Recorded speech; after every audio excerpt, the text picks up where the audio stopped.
Hey team, Patrick here. In today's lesson, we're going to go over the most common mistakes I see with the two-handed backhand from players I work with at the club level. These are issues that have been cropping up with quite a few of my students lately, from beginner to more advanced recreational players. So hopefully this video will have something to help everyone. So let's get into it. A problem that can occur immediately with the two-handed backhand is the incorrect grip. Usually when players don't change their grip with the bottom hand after playing a forehand, resulting in an open racket face and balls that go high and out the back of the court. We want a continental grip with our bottom hand and an Eastern forehand grip with our top hand, with our palm mirroring the racket face at contact.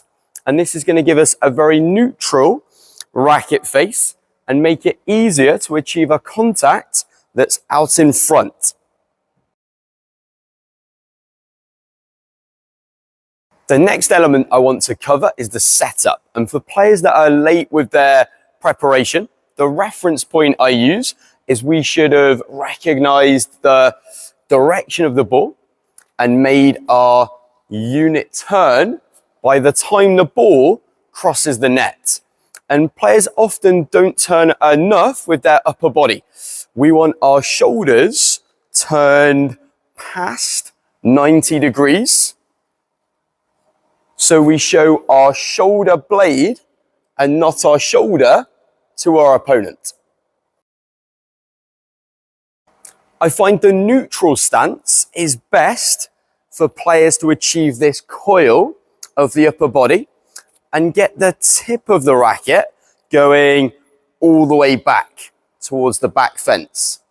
We want the head of our racket above our hands, above the grip level, so we can let gravity let the racket drop below the ball so we can come up and achieve more height and more depth and more topspin.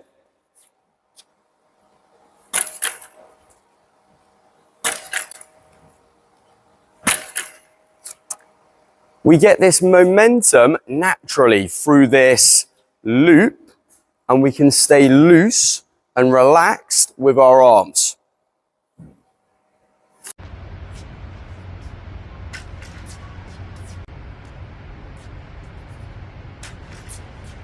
However, the biggest mistake I see with the two-handed backhand is with the swing path, and players using too much hand movement during contact and slapping at the ball, moving their arms in isolation from their body by bending their elbows or wrists, and this leads to a very short contact zone.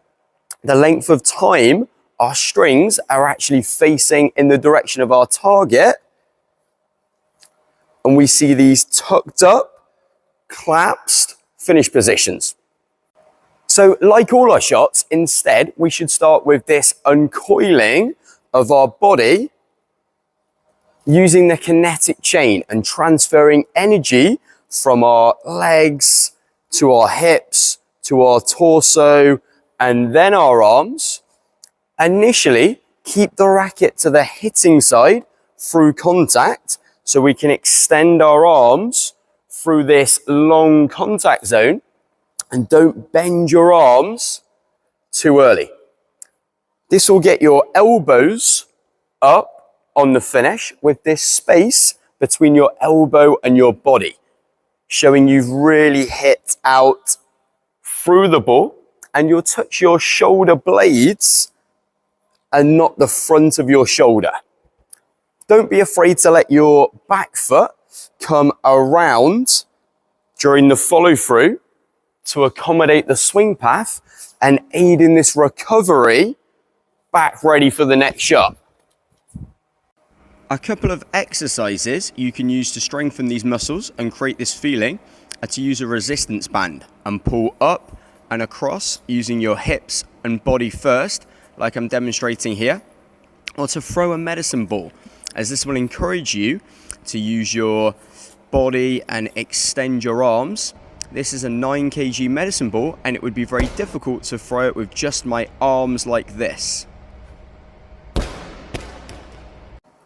A drill to practice with the racket in your hand is to set out a line of tennis balls on the ground and do some shadow swings where you imagine you're hitting through multiple balls, through all of these balls and not just one. Extending your non-hitting hand out through the contact before letting it naturally release and turn over more at the end of its range. Right team, hope this has helped your two-handed backhand. If it has, please leave the video a like, a comment and subscribe to the channel, because I'll do a video on the most common problems with the one-handed backhand as well. So I'll see you on court in the next one. Cheers guys.